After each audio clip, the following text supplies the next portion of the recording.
Hello, America. Welcome to a special edition of the Glenn Beck program. America's history is being distorted, and our kids aren't being taught the truth.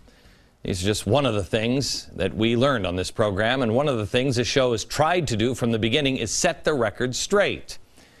Where else on TV would you hear that some women in the 1700s were actually allowed to vote? Did you know that? Or that African Americans were judges, politicians, preachers at white churches. They were patriots in the Revolution. Did you know that? Tonight you're going to get a crash course on our founding fathers. Historian David Barton of Wallbuilders will be joining us throughout the hour. He's got some stuff today that I can guarantee that most has never learned in school. But first, here's the reaction we got to Founders Fridays.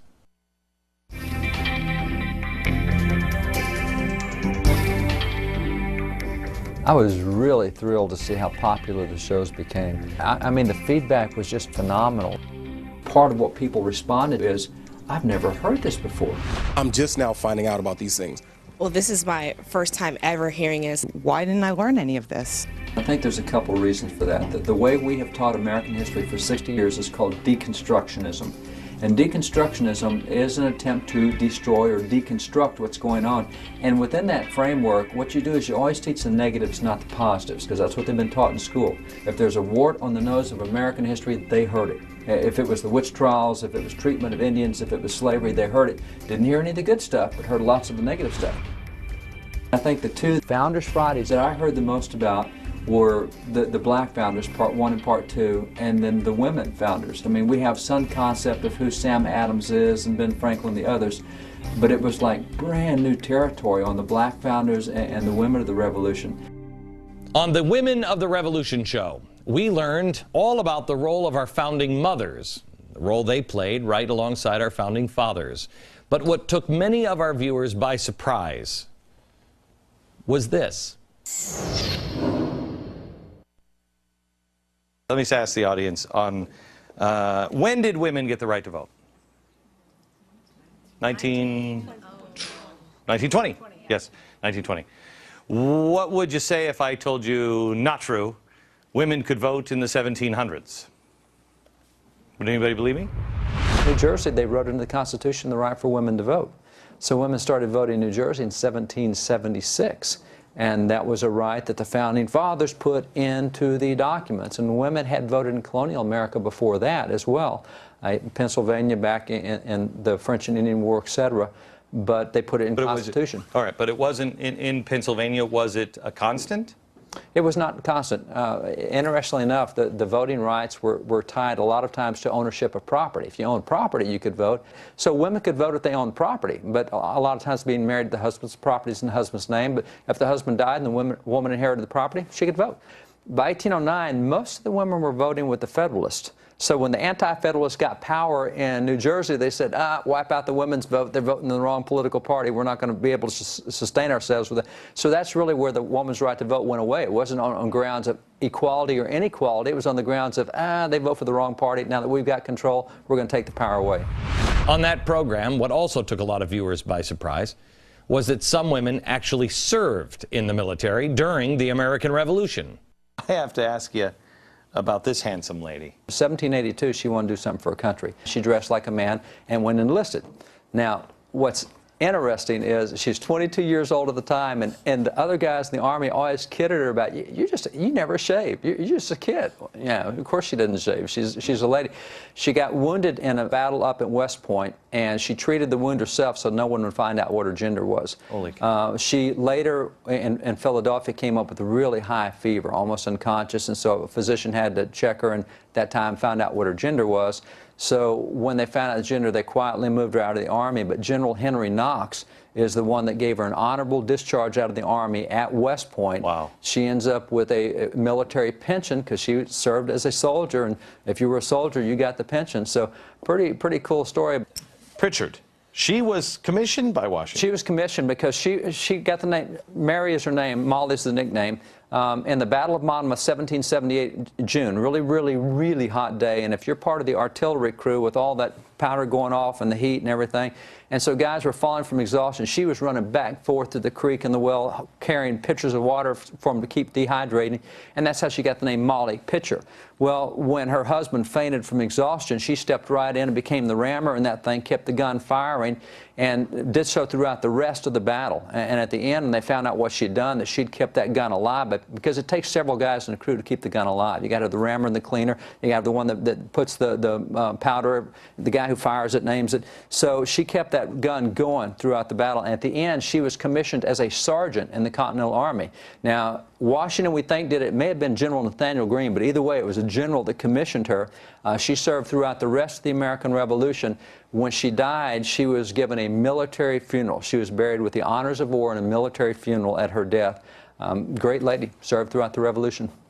Women were not the only unknown heroes of the Revolution. By far, the Founders Friday specials that got the most reaction from our viewers were the two shows we did on our black founding fathers. In black history, it wasn't all just slavery. Oh yeah, it was there. But look, we had black founding fathers elected to office. We had a lot of black heroes who were heroes in the American Revolution, who were great military leaders. I want to show you a painting of the Battle of Bunker Hill. Here's the Battle of Bunker Hill. Bunch of white guys, right? Unless you know where to look. Right here. That's Peter Salem. He was actually the hero of the battle. It doesn't look like he's a hero there. He looks like he's cowering behind the white guy with a sword. He was the hero of the battle. And he saved scores of American lives that day. Why don't we know this? Look at the picture of the Battle of Lexington. 150 Americans. There it is. Do you see any faces of color in this painting? They were all members of the Reverend Jonas Clark's church. They went out. They were actually, if I'm not mistaken, David, they were in church at the time, right? He called them together at church, okay, yes. So we called together for church and then said, let's go. And they went to defend their town. When the shot heard around the world was over that day, there were 18 Americans lying on the ground. What you don't see in this painting are the equal numbers of whites and blacks. They were white and black patriots. It was a mixed church. Did you even know that happened? One of those injured patriots on the ground in this painting was a black man named Prince Estabrook. I bet you never heard of Prince Estabrook before. How about the painting of George Washington crossing the Delaware? Bunch of white guys, right? No. Look here. African American, helping row the boat across. You know what his name was? Prince Whipple. He fought alongside Washington during the Revolution. Take a look at this one, this painting of, this is the Marquis de Lafayette. If you look at this, you just think, oh yeah, and then he made his slave dress up like I don't know what. But that's what you would think, right? This guy is incredibly important. This guy may have won the Revolutionary War. James Armistead was his name. How did he win the Revolutionary War? Double spy. Basically, the Brits thought that he was spying for them, but he was spying for General Washington. He'd give the Brits bad intel and reveal the good critical information to General Washington. Did you know this story? Why? I'm so tired of people saying, well, it was just the white people, white people, white people. No. No. Why are we intentionally leaving others out? When did America have its first African-American judge? 1768. Wentworth Cheswell, New Hampshire, elected to office in New Hampshire. He was reelected for the next 49 years, held 8 different political positions. Really cool story about him is we all know that Paul Revere made his midnight ride. We also know he wasn't the only guy riding that night. Another guy riding, Wentworth Cheswell, black and white riding. Now, how is it possible? Did you know that we had an African-American ride to say the British are coming, the British are coming? Amy did. Amy did. Anybody else besides Amy know that? 2, 3. Okay, 3 people in the audience. He was such a great guy, and we never hear about him because he rode north and Paul Revere rode west. And Revere was going after Reverend Jonas Clark's church because that's where Hancock and Adams were, was him. And that's where we had blacks and whites, as you pointed out, laying on the ground after that battle. Wentworth Cheswell rode north, telling people the British are coming. And it was from the north that all those people came to Boston to take on the British at Bunker Hill and everywhere else. This guy right here, this is Lemuel Haynes. Lemuel Haynes is a soldier in the American Revolution. He is a black preacher. He's the first black preacher ordained in America that was a pastor of a white congregation in Vermont, Massachusetts, New York, several places. A black professor in black a preacher, white... That's right, in a white church. Yeah, black minister. Black minister in a white church in 4 different states. He was ordained in the Congregationalist denomination in 1785. He's the first black to receive a master's degree in America. When did we have the first Speaker of the House? 1789. When did we have our first black Speaker of the House? I bet most people would say never. Never, except it was right here. Joseph Hayne Rainey. Joseph Hayne Rainey of South Carolina is the first black to preside over the House of Representatives. These are the first 7 blacks elected to Congress. You have here Senator Hiram Rhodes Revels, the first black U.S. senator elected.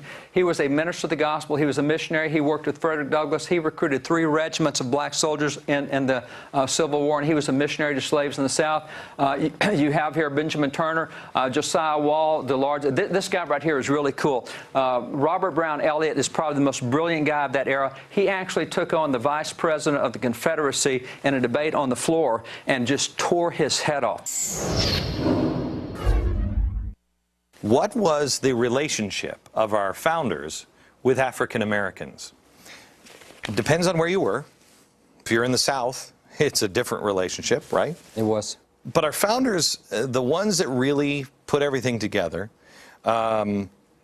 they came from a world where we don't even understand it. We're striving to get back to this place. Are we not? We are. And I want to show. Now these are from old newspapers. This one is Caesar Glover, a colored man supposed to be about 80 years of age. This is a obituary. Obituary. He was brought from Africa as a slave when a child. He served in the Revolutionary War and is one of the pensioners of the United States. Okay, this one is at Providence at an advanced age. Bristol Rhodes, a black man of the late Revolutionary Army, in which he long served with deserved reputation. At the siege of Yorktown, he was severely wounded, having unfortunately lost a leg and an arm, and has since assisted on pension. Same story. Same story. A colored man named Henry Hill died at Chillicothe not long since the age of 80 years. He served faithfully in the Revolutionary War and was a participant in the battles of Lexington, Brandywine, Monmouth, and Princeton and Yorktown. He was interned with honors of the war. What does that mean? Not only a pension, but he got a full military funeral as any veteran would get. So that's a military funeral with all the honors that go with being a veteran. How many people here had any idea that our founders, the people at this time, would take a African American and bury them with the full military rights and honors? Anybody here believe that before just now? This is good stuff. And again, it's not to say that slavery and the Jim Crow laws, etc., didn't happen. They did, but we got taught that in school. What we didn't get taught was the positive side of that aspect of history. We did so many programs, but there was a lot more we could have done. I mean, this could go forever. We didn't do anything about all the Jewish founding fathers. Mordecai Sheftel was a Jewish patriot who led the forces across Georgia. Francisco Salvador was the first Jewish patriot killed in the American Revolution, was ambushed by the British and the Indians and killed. If you go to Chicago, to the business district, you will see there a statue of 3 great folks in the American Revolution: George Washington, Robert Morris, and Haym Salomon. And Robert Morris and Haym Salomon were the 2 financiers that gave Washington what he needed to fight the war financially, one a Jew and one a Christian, and Washington holding the hands of both of them. And another aspect we hear nothing about is the young people. I mean, the fact that you take a John Quincy Adams at 8 years old with his musket out going after the British. Well, you look at Andrew Jackson, he was already a military prisoner of war at 11 years old from fighting in the Revolution. You take someone like James Iredell. At 17 years old, he was the chief financial officer over North Carolina. So there's just so much history we didn't get into that we could have gotten into on Founders Fridays. Faith, hope, and charity. why we matched Sam Adams, George Washington, and Benjamin Franklin up with those virtues. Ahead. As a homeschool mom, I use a lot of the material that Glenn presents on Founders Friday. It's just been a great way to have some good discussion on American history. I'm Jim Daugherty from New Jersey, and Glenn, I love watching Founders Fridays.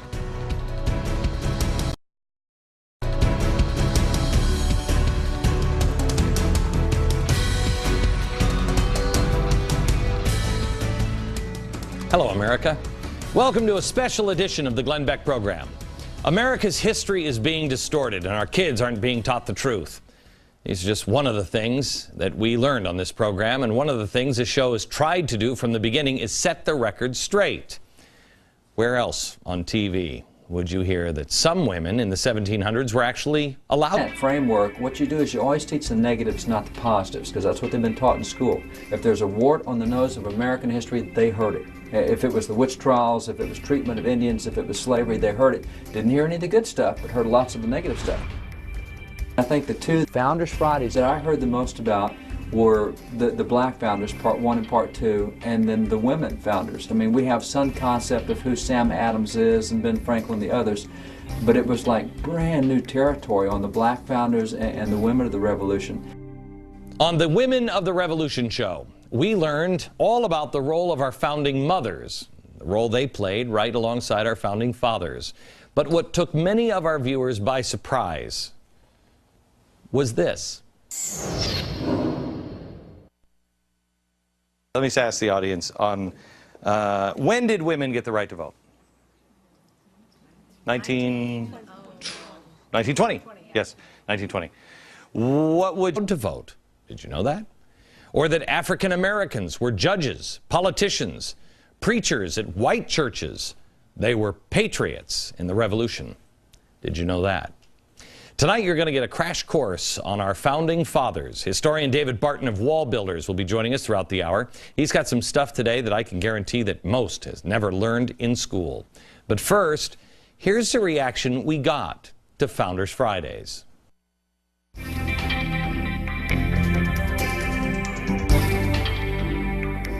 I was really thrilled to see how popular the shows became. I mean, the feedback was just phenomenal. Part of what people responded is, I've never heard this before. I'm just now finding out about these things.